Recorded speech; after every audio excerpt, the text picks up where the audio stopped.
கர்த்தருடைய பரிசுத்த நாமத்துக்கு மகிமை. வெளிச்சத்தின் பாதைக்கு உங்கள் அன்புடன் இருக்கிறனால கூட உயிரையும் உடலையும் பிரித்து பார்க்க முடியுமா என்றால் பிரித்து பார்க்க முடியாது. ஒரு உடல் என்றால் அந்த உடலுக்குள்ளே உயிர் இருக்கும், ஜீவன் இருக்கும்.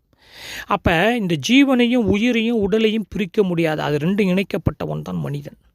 ஒரு தொழிலாளி இருக்கிறான்னா முதலாளி இருப்பார், முதலாளி இருக்கிறாருன்னா தொழிலாளி இருப்பார். ரெண்டு பேரையுமே பிரித்து பார்க்க முடியாது.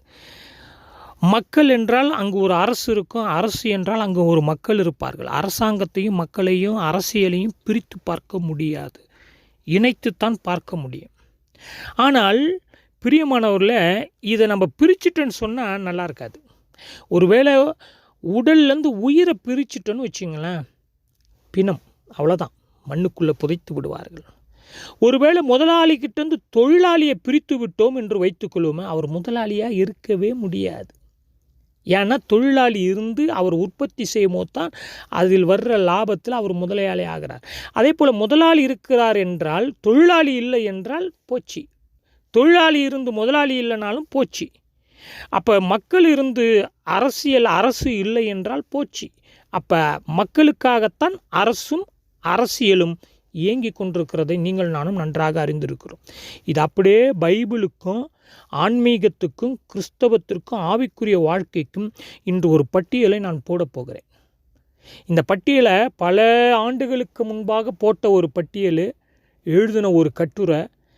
அதை நேற்று இரவு ஆராய்ந்து பார்க்கும் பொழுது இதை யோசித்து பார்த்தேன். எத்தனோ ஆண்டுகளுக்கு முன்பாக எழுதின காரியம் இன்று அப்படியே இன்னும் அதிகமாக தேவைப்படுகிறது இன்றைய ஆன்மீக கிறிஸ்தவ உலகத்திற்கு. பிரியமானவர்களே, அப்போ பிரித்து பார்க்க முடியாத அநேக காரியங்கள் இந்த உலகத்தில் இருக்கிறது. அதே போல் கிறிஸ்தவ ஆவிக்குரிய வாழ்க்கையில் பிரித்து பார்க்க முடியாத அநேக காரியங்களை இன்றைய கிறிஸ்தவர்கள், போதகர்கள், விசுவாசிகள் நாம் என்ன செஞ்சிட்டோம்னா பிரித்து கூறு போட்டு விட்டோம்.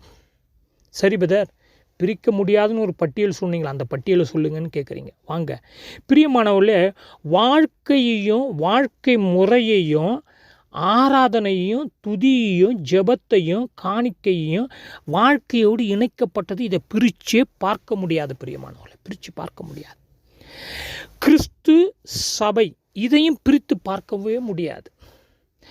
அடுத்தது ஊழியர்கள், விசுவாசிகளை பிரிச்சே பார்க்க முடியாது. காணிக்கை என்றால் அதற்கூட தர்மம், அதற்கூட பசியை போக்குவது, தேவையில் உள்ள கிறிஸ்தவர்களோ கிறிஸ்து அல்லாதவர்களுடைய தேவைகள் சந்திக்கப்பட வேண்டியது அவசியம். காணிக்கை என்றால் இதையும் பிரித்து பார்க்க முடியாது.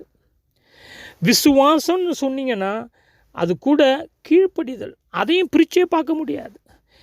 ஐக்கியம்னு சொன்னீங்கன்னா அங்கு சமத்துவம், நிற வேறுபாடின்றி, மொழி வேறுபாடின்றி, வேலை வேறுபாடின்றி, வருமான வேறுபாடின்றி, அதாவது எந்தவித வேறுபாடுமின்றி ஐக்கியம்னு பார்த்திங்கன்னா அவர்கள் விசுவாசிகள். அந்த விசுவாசிகள் எந்தவித வேறுபாடு இன்றி நடத்தப்பட வேண்டியது அவசியம். அப்போ ஐக்கியத்தையும் விசுவாசியும் பிரிக்கவே முடியாது. அடுத்தது ரட்சிப்பு, மீட்பு. அப்படி என்று பார்த்தால் அது கூட நற்கிரியை, நன்மை செய்வது என்பது பிரிச்சே பார்க்க முடியாது, இணைக்கப்பட்டது. ஊழியன்னு சொன்னீங்கன்னா அது கூட இரக்கம், தயவு, அன்பு, மனதுருக்கம். ஊழியன்னு சொன்னீங்கன்னா ஒருவேளை ஏமாற்றுகின்ற காரியம்னா தட்டி கேட்பது, சத்தியம் புரட்டப்படும் போது தட்டி கேட்பது. அப்போ ஊழியத்தையும் அன்பையும் பிரித்தே பார்க்க முடியாது. அடுத்தது பணம் என்றால் அவசியமான ஒன்று தான். ஆனால் பணம் என்றால் அங்கு உண்மை இருக்க வேண்டியது அவசியம். பணம்னு வந்தால் உண்மை, இது ரெண்டையும் பிரித்து வச்சிட முடியாது. அடுத்தது ஜெபம் பண்ண போகிறோம் ஆண்டவருக்கு முன்பாக, இதற்கு மன்னிப்பு. ஏன்னா ஜெபத்துக்கு முன்னால் மன்னிக்கணும் அப்படின்ற ஒரு மாபெரும் கட்டளை இயேசு வைத்து விட்டு போய்விட்டார். அப்போ ஜெபத்தையும் மன்னிப்பையும் பிரித்து பார்க்கவே முடியாது. ஜெபம்னு சொல்லி வந்தால் இருதயத்தில் சுத்தம் இருக்கணும், கரை இருக்கக்கூடாது. அந்த ஜெபத்தான் கடவுள் கேட்பண்றார், இதையும் பிரித்து பார்க்க முடியாது. அடுத்தது சமாதானம். சமாதானம்னு சொன்னால் அங்கு ஒருமைப்பாடு, ஒருமனப்பாடு, ஒருமைப்பாடு, எந்தவித வேற்றுமையும் இல்லாதபடி ஒருமைப்பாடு. நீ பெரியவனா நான் பெரியவனா அப்படி இல்லாதபடி, உனக்கு தான் தெரியுமா எல்லாம், எங்களுக்கு தான் எல்லாம் தெரியும் அப்படின்ற வேற்றுமை இல்லாதபடி சமாதானம் ஒருமைப்பாடையும் பிரிக்கவே முடியாது.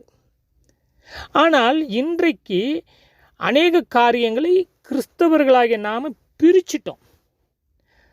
ஆராதனை இருக்கிறது, சபை இருக்கிறது, விசுவாசிகள் இருக்கிறார்கள், விசுவாசம் இருக்குது, ஐக்கியன்னு சொல்கிறோம், ரட்சிப்புன்னு சொல்கிறோம், அன்புன்னு சொல்கிறோம், காணிக்கன்னு சொல்கிறோம், பணம்னு சொல்கிறோம், மன்னிப்புன்னு சொல்கிறோம், சமாதானம்னு சொல்கிறோம்.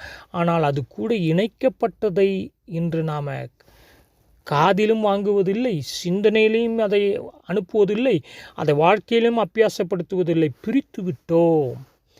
உடலையும் உயிரையும் பிரிக்க முடியாது. அப்படி பிரித்தால் பிணம். அதுபோல தான் இப்போ நான் போட்ட இந்த பட்டியலை நாம் பிரிச்சிட்டோன்னு சொன்னால் நாம் பிணம். உயிர் இருக்கிற மாதிரி தான், ஆனால் உயிர் இல்லைன்றார் ஆண்டவர் நம்மை பார்த்து தான். வெளிப்படுத்தின விசேஷத்தை வாசித்து பாருங்கள். எனவே பிரியமானவர்களே, நீங்களும் நானும் ஆராதனை என்பது வாழ்க்கையோடு சம்பந்தப்பட்டது. சபை என்பது கிறிஸ்து தலையாக இருக்கணும். கிறிஸ்து தான் இங்கே தலைவர். இந்த உலகத்தில் இப்போ விஜய் கட்சி ஆரம்பிச்சுக்கிறாரு, விஜய தலைவா அப்படி என்று சொல்லுகிறார்கள். இந்த உலகத்தில் யாரும் தலைவனாக முடியாது. பேருக்கு சொல்லிக்கலாம் அரசியல் கட்சி தலைவர்கள் என்று, ஆன்மீக தலைவர்கள் என்று அப்படின்னு சொல்லிக்கலாம். ஆனால் யாரும் தலைவராக முடியாது. ஆம் பிரியமானவர்களே, கிறிஸ்து தான் இந்த உலகத்திற்கு உள்ள அனைத்து மனிதர்களுக்கும் தலையானவர், தலைவர். சபைக்கும் அவர்தான் தலையானவர். மற்றவங்க எல்லாம் யாருன்னா பணிவிடைக்காரர்கள், அதாவது வேலை செய்கிறவங்க, அவ்வளோதான். ஒரு கட்சி தலைவர் பொறுப்பு இருக்கிற வரைக்கும் அவர் வேலை செய்கிறவர். யாருக்கு வேலை செய்யணும்? மக்களுக்கு வேலை செய்யணும். அப்போ மக்களுக்கு வேலை செய்கிற ஒருவனை எப்படி தலைவன் என்று சொல்ல முடியும்? யோசித்து பாருங்கள். நான் இதை செய்ய போகிறேன், அதை செய்ய போகிறேன்னு, அதை குறித்து நான் இன்னும் நாளைக்கு பேசுகிறேன். ஏற்கனவே ஒரு பதிவுலேயே நான் பேசிட்டேன் விஜயினுடைய காரியத்தை குறித்து. இன்றைக்கு மற்ற அரசியல் தலைவர் யாராக இருந்தாலும் சரி, எந்த பொலிட்டிக்கல் பார்ட்டியாக இருந்தாலும் சரி, யாரும் தலைவர் இல்லை. மக்களுக்காக சேவை செய்கிற பணிவிடைக்காரர்கள். மினிஸ்ட்ரியிலேருந்து தான் மினிஸ்டர் என்ற பதவி பட்டம் வந்தது. மினிஸ்ட்ரி என்றால் என்ன? ஊழியம். ஊழியம் என்றால் என்ன? தியாகம். தியாகம் என்றால் என்ன? நம்மையே அர்ப்பணிப்பது. இன்று விஜயால் முடியுமா? இல்லை மற்ற Tamil Nadu all over the world இருக்கிற பொலிட்டிக்கல் லீடரால் முடியுமா? யோசித்து பாருங்கள். அர்த்தம் தெரியல. என்று அநேக பதங்களுக்கு நமக்கு அர்த்தம் தெரியல. கிறிஸ்தவத்தில் இருக்கிறவர்களுக்கும் அர்த்தம் தெரியல, அரசியலில் இருக்கிறவர்களுக்கும் அர்த்தம் தெரியல. எனவே தயவுசெய்து இந்த பட்டியலை சிந்தித்து பாருங்கள்.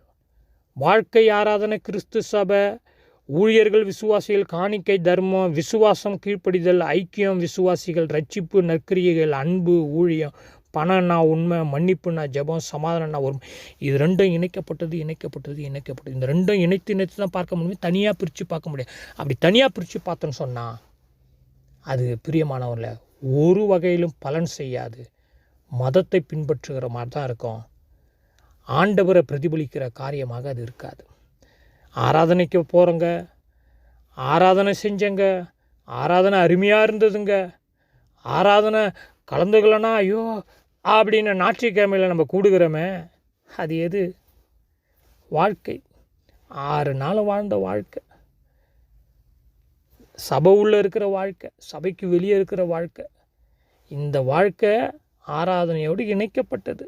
ஆனால் இன்றைக்கு நாம் வாழ்க்கை வேறு விதமாகவும், கடமைக்காக, அதாவது கொடுத்த பொறுப்பை நிறைவேற்றுவதற்காக, பதவிக்காக, விளம்பரம், புகழுக்காக, பண ஆசைக்காக இன்று ஆராதனை என்ற பேரில் நாம் ஏதோ ஒன்றை நடத்தி கொண்டிருக்கிறோம்.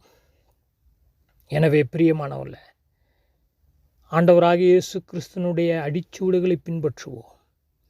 அப்போ இது எல்லாத்தையும் நம்ம சரியாக புரிஞ்சு கொள்ள முடியும். ஏன்னா இதெல்லாம் இயேசு கிறிஸ்து இணைத்து பேசி தன் வாழ்க்கையில் அவர் பிரதிபலித்தார். இயேசுவை பிரதிபலிக்க பரிசுத்த ஆவியானவர் உங்களுக்கும் எனக்கும் உதவி செய்வாராக. ஜெபம் செய்வோம்.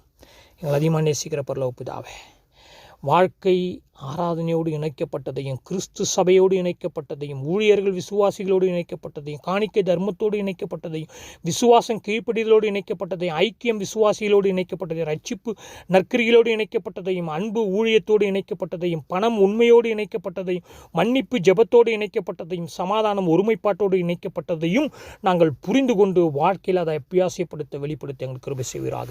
இயேசு கிறிஸ்துவின் மூலம் தாழ்மையோடு ஜெபங்கள் நல்ல பிதாவே. ஆமென்.